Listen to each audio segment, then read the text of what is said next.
ఓటమిని అంగీకరించిన మమతా బెనర్జీ.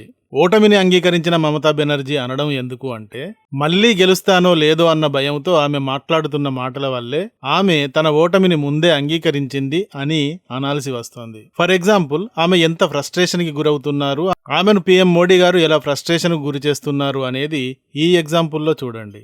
మోడీ గారు వెస్ట్ బెంగాల్లో పాల్గొన్న ప్రతి ర్యాలీలో కూడా జనం మ్యాసివ్ గా అటెండ్ అయి రికార్డు సృష్టించారు. ఆయన సభలకు జన జాతర జరిగింది. అక్కడ ఏమైనా కుంభమేళా జరుగుతోందా లేక సమ్మక్క సారలక్క జాతర జరుగుతుందా అన్నంతగా జనం వచ్చారు. ఇదంతా ఒక లెక్క అయితే, మోడీ గారు తన క్యాంపెయిన్ లో భాగంగా వెస్ట్ బెంగాల్ ప్రజలతో తాను ఎంతగా మమేకం అయ్యారో చెప్పడానికి కాన్వాయ్తో వెళుతూ ఒక చోట రోడ్డు పక్కన ఆగి అక్కడ ఫుట్పాత్ పైన ఉన్న ఒక చిన్న స్టాల్ వద్దకు వెళ్లి జల్మురి అను మరమరాలను కొనుక్కొని అక్కడే తినడం.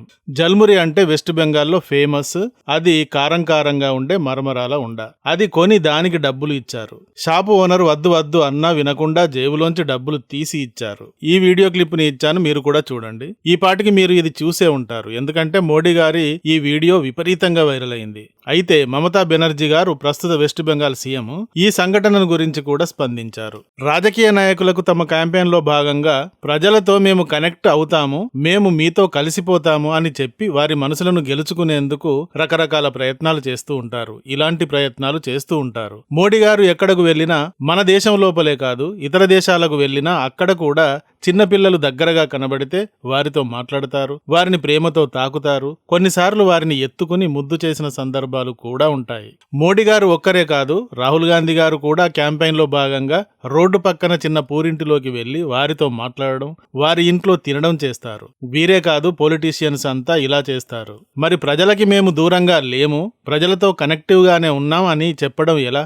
ఇలానే కదా. ఇది ఎలక్షన్ స్టంట్ లాగా కనబడినా, ఇలా చెబితే తప్ప, ఇలా ప్రవర్తిస్తే తప్ప ప్రజలకు మెసేజ్ వెళ్ళదు. మేము మీ వారమే, మీలోని వారమే అన్న మెసేజ్ వెళ్ళదు. మా నాయకులు మాలో కలిసిపోయే స్వభావం ఉన్నవారా కాదా అని ప్రజలు ఇలాంటి వాటి వల్ల మాత్రమే గుర్తిస్తారు. ఈ సంఘటనను గురించి కూడా మమతా బెనర్జీ గారు తన సభల్లో మాట్లాడారు. ఇందుకు సంబంధించిన వీడియో క్లిప్ కూడా ఇచ్చాను, ఎలా ఎగిరి పడుతున్నారో చూడండి. మీరు కూడా చూడండి. ఎన్నికల సమయంలో మాత్రమే వచ్చి జల్మురి తినగానే బెంగాల్ ప్రజల మనస్సు గెలుచుకోరు. బెంగాల్ సంస్కృతి అంటే కేవలం ఫుడ్ కాదు, మా భావాలు, భాష, గౌరవం. బయట నుండి వచ్చి నటన చేయడం వల్ల ఇక్కడి ప్రజలు మోసపోరు. ఇది ఒక పొలిటికల్ డ్రామా, ఎలక్షన్ స్టంట్. ఈ సంఘటన సడన్ గా జరిగింది ఏమీ కాదు, ముందే స్క్రిప్ట్ చేసుకున్నదే. ముందే రాసుకున్న కథ ప్రకారమే ఈ జల్మురి కథను తీశారు అంటూ మోడీ గారి పైన తీవ్ర విమర్శలు గుప్పించారు. మోడీ గారి జల్మురి వీడియో ఎంత వైరల్ అయిందో అంత బలంగా దాని గురించి మాట్లాడి తాను వైరల్ అవ్వాలని దీదీ ప్రయత్నించారు. ఎన్నికల సమయంలో వచ్చి జల్మురి తింటే బెంగాల్ ప్రజల మనసు గెలుచుకోరు అంటే మరి ఢిల్లీ వదిలేసి బెంగాల్లోనే ఉండమంటారా? బెంగాల్ సంస్కృతి అంటే ఫుడ్ మాత్రమే కాదు, మా భావాలు, భాష, గౌరవం అంటూ బెంగాల్ ప్రజల సెంటిమెంట్ ని కెలికారు. దీదీ చూశారా? జల్మురి వీడియో వైరల్ అయిన తీరుకు దడుచుకున్న దీది దానిని తగ్గించాలి అంటే సెంటిమెంట్ పై కొట్టాలి అని భాష, సంస్కృతి అంటూ వాటిని మధ్యలోకి తెచ్చారు. కానీ బయట నుండి వచ్చి నటన చేయడం వల్ల ఇక్కడి ప్రజలు మోసపోరు అంది దీది. మోడీ గారు బయటి వ్యక్తి ఎలా అవుతారు? వెస్ట్ బెంగాల్ భారత్లోని ఒక రాష్ట్రం కాదా? భారతదేశ ప్రధాని అంటే బెంగాలీకి మాత్రం ప్రధాని కాదా? బయటి వ్యక్తి అంటే ఏంటి? ఇలా మమతా బెనర్జీ మోడీ గారు రోడ్డు పక్కన కొట్టులో జల్మురి కొని తినడం గురించి కూడా గుండెలు పట్టుకుని ఫ్రస్ట్రేట్ అవుతూ మాట్లాడారు. ఇలా ఎందుకు మాట్లాడాలి అంటే ఓటమి భయం ఉండడం వల్లే మాట్లాడతారు.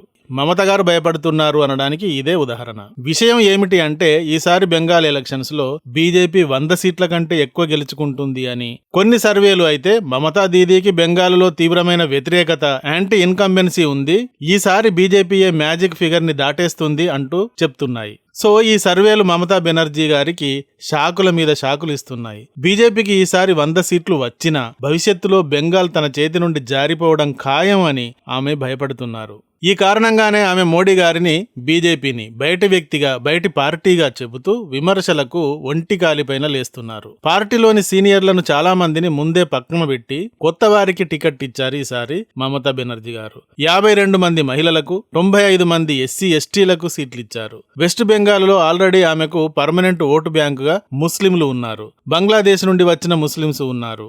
ఇదే ఇక్కడ ఈమెకు ప్రధానమైన ధైర్యం. అయితే ఈసారి బీజేపీ బెంగాల్ ఎలక్షన్స్ లో సర్వశక్తులు కేంద్రీకరిస్తోంది. సర్ పేరుతో 1 కోటి మందిని ఓటర్స్ లిస్టు నుండి తొలగించారు. తొలగించబడిన వారిలో అధికంగా ముస్లింలే ఉంటారు. కాబట్టి దీదీకి ఈసారి చాలా పెద్ద షాక్ అవ్వబోతోంది. దీదీ అందుకే ఈసారి మరింత ఫ్రస్ట్రేట్ అయిపోతున్నారు. ముస్లింల ఓటు బ్యాంకు సరిపోదేమో, తన ఓటమి ఖాయమేమో అని భయపడుతూ ఉన్నారు.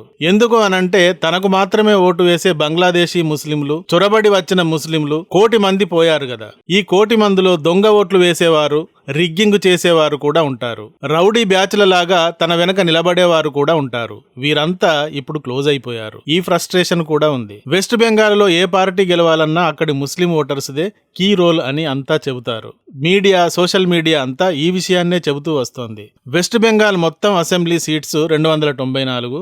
ఇందులోని 100 నుండి 120 సీట్లను ముస్లిం ఓట్లు డిసైడ్ చేస్తాయి అని చెబుతున్నారు వీరంతా. సో వీరు ఎవరికి ఓటు వేస్తే వారే గెలుస్తారు, ఇది కన్ఫర్మ్. ఇందులో లాజిక్ ఏమీ లేదు. ముస్లింలు బీజేపీకి ఓటు వేయరు. వారు 100కి 110% బీజేపీకి వ్యతిరేకంగా వేస్తారు. ఇది రహస్యమా అంటే రహస్యం అసలే కాదు. ఇది నిజం. ఇది నిజం అని చాలా సార్లు ఓపెన్ గా ప్రూవ్ అయింది. ముస్లింలు అంతా ఇలా వన్ సైడ్ గా వేస్తారు. వారు తమ ముల్లాలు, మౌలవీలు ఇచ్చిన ఫత్వాని ఫాలో అయి వేస్తారు. అందుకే వీరి ఓట్లు గంపగుత్తగా ఒకే వైపుకు పడతాయి. అందుకే కదా కాంగ్రెస్, కమ్యూనిస్టు అండ్ ప్రాంతీయ పార్టీలు అన్నీ కూడా వీరి వెంటే పడతాయి. మన తెలంగాణ సీఎం రేవంత్ రెడ్డి గారు కూడా కాంగ్రెస్ అంటే ముసల్మాన్, ముసల్మాన్ అంటే కాంగ్రెస్ అన్నారు. అన్న తర్వాత ఆయన రేవంత్ ఉద్దీన్ అయ్యారు. ఆయన అలా ఎందుకు అన్నారు? అంత తెగించి ఎందుకు ఓపెన్ గా అన్నారు? తెలంగాణలో 12 నుండి 13% మాత్రమే ముస్లిం ఓట్ షేర్ ఉంటుంది కదా. ఇంకా హిందువులు 80% గా హైయెస్ట్ గానే ఉన్నారు కదా. మరి కాంగ్రెస్ అంటే ముస్లిం పార్టీ అన్నారెందుకు అంటే, అలా అని ముస్లింల ఓట్లు రాబట్టుకోవడానికి, వారి ఓట్లు హిందువుల ఓట్లలాగా చీలవు కాబట్టి అలా అన్నారాయన. ఇలా రేవంత్ రెడ్డి గారి లాగానే మిగతా పార్టీల వారంతా ఈ ముస్లిం ఓటర్స్ ని నెత్తికెక్కించుకుంటారు. ఎందుకంటే వారు వన్ సైడ్ కే వేస్తారు కాబట్టి. ఇలాగే వెస్ట్ బెంగాల్లో కూడా 27% మాత్రమే ముస్లింలు ఉంటారు. మిగతా అంతా హిందువులే. కానీ వారు హిందువులలాగా చీలిపోయి ఓటు వేయరు. అయినా కూడా వీరు వెస్ట్ బెంగాల్లో 100 నుండి 120 స్థానాలలో డిసైడింగ్ ఫ్యాక్టర్ గా లేరు. ఇది కొత్త సర్వే. కేవలం 50-60 స్థానాల్లో మాత్రమే డిసైడింగ్ ఫ్యాక్టర్ గా ఉన్నారు అని కొన్ని సర్వేలు, అథెంటిక్ సర్వేలు ఇప్పుడు చెప్తున్నాయి. 50 నుండి 60 స్థానాల్లో మాత్రమే ముస్లింలు పోలరైజ్ అయి ఉన్నారు. మిగతా జనాభా అంతా రాష్ట్రం అంతటా చెల్లా చెదురుగా ఉన్నారు. వారి ఓట్లు అక్కడ ఎవరిని గెలిపించవు అంటున్నారు. ఇది మమతా దీదీకి దారుణమైన షాకు. దీంతో ఈమె ముస్లింలు మాత్రమే ఈసారి నన్ను గట్టెక్కించలేరు అని మహిళలను, ఎస్సీ ఎస్టీలను టార్గెట్ చేశారు. మహిళలకు 1500, ఎస్సీ ఎస్టీలకు 1700, నిరుద్యోగులకు 1500, ఇంటి వద్దకే ఉచిత వైద్యం లాంటి ఫ్రీ బీస్ వాగ్దానాలని కూడా విచ్చలవిడిగా విసిరేశారు. అంటే ముస్లిం ఓటు మాత్రమే ఈసారి తనని గట్టెక్కించలేదు అని ఆమె నమ్ముతున్నారు కాబట్టే ఈ విధంగా ఫ్రీ బీస్ తో రెచ్చిపోయారు అని ఇక్కడ అర్థమవుతుంది కదా. కానీ బీజేపీ ఎలాగైనా బెంగాల్ని గెలవాలన్న పట్టుదలతో ఉంది ఈసారి. మోడీ, యోగిలతో పాటు మొత్తం బీజేపీ రాష్ట్రాల సీఎంలు అంతా, ప్రముఖులు అంతా వెస్ట్ బెంగాల్లో పర్యటించారు. మమత ఫ్రీబీస్ కి కౌంటర్ గా మహిళలకు నెలకు 3000, ఉచిత బస్సు ప్రయాణం, ప్రభుత్వ ఉద్యోగాలలో 33% రిజర్వేషన్, గర్భిణీ స్త్రీలకు 21,000 రూపాయల కిట్లు, నిరుద్యోగులకు నెలకు 3000, పోటీ పరీక్షలకు ప్రిపేర్ అయ్యే వారికి 15,000, రైతులకు 9,000 గ్రాంట్ల చొప్పున మమత కంటే డబుల్, ట్రిబుల్ గా బీజేపీ కూడా ఫ్రీ బీస్ ని ప్రకటించింది. ఎలాగైనా ఇక్కడ గెలిచి తీరాలి, లేదంటే బెంగాల్ ని తీసుకువెళ్లి బంగ్లాదేశ్ లో కలిపేలాగా ఉంది మమతా బెనర్జీ అన్న ఉద్దేశంతో ఈ విధంగా ప్రకటించారు. ఇంతేకాదు దుర్గా సురక్ష స్క్వాడ్ పేరుతో మహిళల భద్రత కోసం మహిళా పోలీస్ బెటాలియన్స్ ని ఏర్పాటు చేస్తామని ఇలా బీజేపీ మమతా దీదీ కంటే అన్నింట్లో కూడా డబుల్ చేసి ప్రకటించింది. ఎక్కడా తగ్గడం లేదు. ఇందువల్లే మమతా బెనర్జీ గారు ఫ్రస్ట్రేట్ అవుతున్నారు. తన పైననే ఎవరో హత్యాయత్నానికి ప్రయత్నించారు అన్న ఒక డ్రామాని కూడా నడిపారు మొన్న. ఎందుకంటే గతంలో ఓసారి కాలు విరిగి చక్రాల కుర్చీలో కూర్చుని ప్రచారం చేసి గెలిచారు. అలా చేసి అప్పుడు గెలిచారు కాబట్టి ఈసారి ఒక హత్యా ప్రయత్నం డ్రామా కూడా నడిపారు. మరి ఈమె చేసే ఈ నాటకాల కంటే మోడీ గారు జల్మురి తినడం పెద్ద నాటకం అని ఎలా చెప్పగలం? ఇలా ఫ్రస్ట్రేట్ అవుతున్నారు దీదీ. ఇలా దీదీ అయితే భయపడిపోతున్నారు. మరి రేపు 23వ తేదీ అండ్ 29వ తేదీల్లో ఓటింగ్స్ జరగనున్నాయి. మే 4వ తేదీన రిజల్ట్స్ వస్తాయి. మరి అప్పటిదాకా అందరికీ, ముఖ్యంగా దీదీకి అయితే ఫ్రస్ట్రేషన్ తప్పదు.